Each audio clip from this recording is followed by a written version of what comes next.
सावन के साथ त्योहारों का मौसम शुरू हो चुका है। रक्षाबंधन, जन्माष्टमी, करवा चौथ, गणेश चतुर्थी और दिवाली जैसे त्योहारों से पहले घरों में मिठाइयाँ और मीठे पकवान बनने की तैयारी होती है।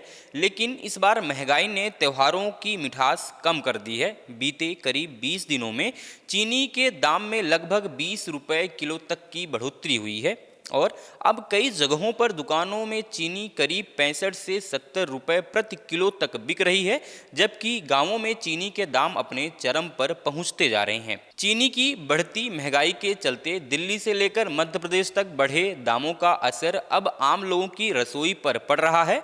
त्योहारों के दौरान चीनी की खपत बढ़ने के बीच कीमतों में इस उछाल से खासकर मध्यम वर्गीय परिवारों का बजट प्रभावित होने की आशंका है। ऐसे में ये जानना जरूरी हो जाता है कि चीनी का रेट इतना बढ़ क्यों रहा है, भारत में चीनी की खपत कितनी है, भारत चीनी का निर्यात कितना करता है, साथ ही ये कि चीनी और शक्कर में अंतर क्या होता है और चीनी का नाम चीनी कैसे पड़ा। तो चलिए विस्तार से पूरा मुद्दा समझते हैं। तो पहले ये जानिए कि देश में चीनी की कमी क्यों हुई। चीनी की कमी के पीछे दो मुख्य कारण बताए जा रहे हैं। पहला तो ये कि मानसून में कमी और एल नीनो जैसी जलवायु स्थितियां जिसने गन्ने की पैदावार को प्रभावित किया, जिससे उत्पादन घटा। दूसरा है एथेनॉल उत्पादन को बढ़ावा देना, जिसके कारण गन्ने और चीनी का इस्तेमाल बढ़ गया और चीनी के लिए उपलब्ध मात्रा कम हो गई। अब इसी कड़ी में ये जानिए कि भारत चीनी का निर्यात कितना करता है। तो भारत दुनिया के सबसे बड़े चीनी निर्यातक देशों में से एक है और यह दुनिया का दूसरा सबसे बड़ा चीनी उत्पादक देश है। महाराष्ट्र से लेकर यूपी तक बड़ी मात्रा में शुगर का उत्पादन करते हैं। सरकारी आंकड़ों के मुताबिक भारत में हर साल एवरेज 30 से 35 मिलियन मीट्रिक टन कुल चीनी का उत्पादन होता है। पत्रिका की रिपोर्ट के मुताबिक Indian sugar and bio energy manufacturers association और वाणिज्य मंत्रालय के आधिकारिक आंकड़ों के अनुसार साल 2023-24 में 34 मिलियन टन चीनी आयात हुआ था और उस 34 मिलियन टन चीनी से लगभग 2 मिलियन टन चीनी का यूज एथेनॉल के लिए किया गया था।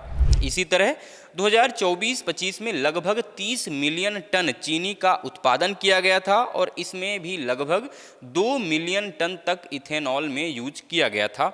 वहीं 2025-26 में अभी तक लगभग 32 मिलियन टन चीनी उत्पादन हुआ है और लगभग 3 मिलियन टन तक इथेनॉल में यूज किया जा चुका है। गौरतलब है कि चीनी की बढ़ती कीमतों पर काबू पाने के लिए केंद्र सरकार ने एक बड़ा फैसला लिया है और 31 अक्टूबर 2026 तक बिना किसी ड्यूटी के 10 लाख टन चीनी के आयात की मंजूरी दी है। साथ ही इसी पूरे मुद्दों को लेकर आलोचकों का कहना है कि इथेनॉल बनाने के कारण चीनी की कमी हुई है, जिस कारण चीनी की कीमतें बढ़ी हैं और अब आयात किया जा रहा है। बहरहाल सरकार ने चीनी के निर्यात पर रोक लगाने के साथ साथ थोक व्यापारियों के पास चीनी का कितना स्टॉक हो सकता है, इस पर भी स्टॉक लिमिट लगा दी है। अब यह जानिए कि देश में चीनी की खपत कितनी होती है। भारत एक बड़े लेवल पर चीनी का उत्पादन करता है, लेकिन लगभग उतना ही खपत भी कर लेता है, जिस कारण कई बार चीनी का उत्पादन कम होने से उसे दूसरे देशों से आयात करना पड़ता है।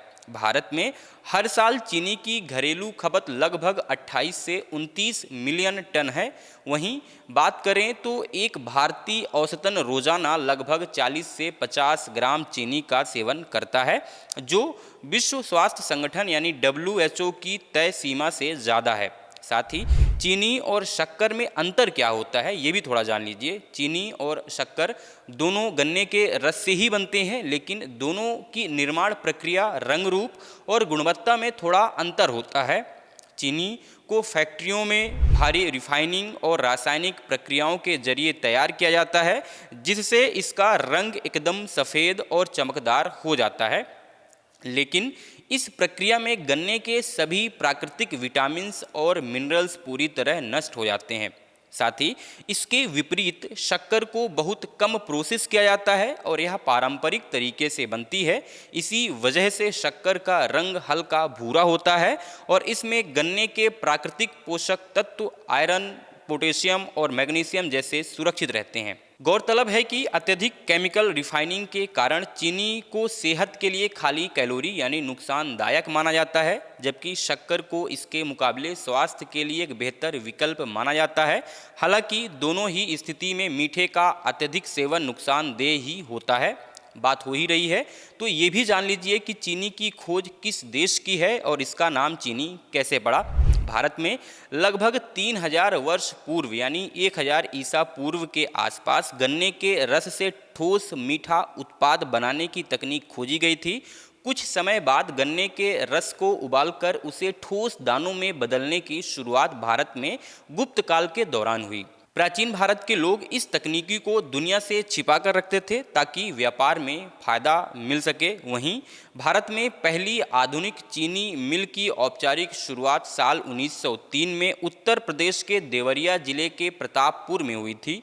चमकदार और साफ दानेदार चीनी बनाने की आधुनिक रिफाइनिंग तकनीक को चीन के लोगों ने विकसित और परफेक्ट किया। मुगल काल और उसके बाद के समय में जब यह अत्यधिक रिफाइंड और बिल्कुल सफ़ेद चीनी चीन के व्यापारियों के जरिए भारत आई तो भारत के लोगों ने इसे चीन देश के नाम पर ही चीनी कहना शुरू कर दिया। तो ये थी चीनी की पूरी जानकारी। चीनी के बढ़ते रेट को लेकर आपकी राय क्या है, हमें कमेंट बॉक्स में ज़रूर बताइएगा। और अगर आपने अभी तक द प्रेस हिंदी को लाइक और सब्सक्राइब नहीं किया है तो करना बिल्कुल नहीं भूलिएगा।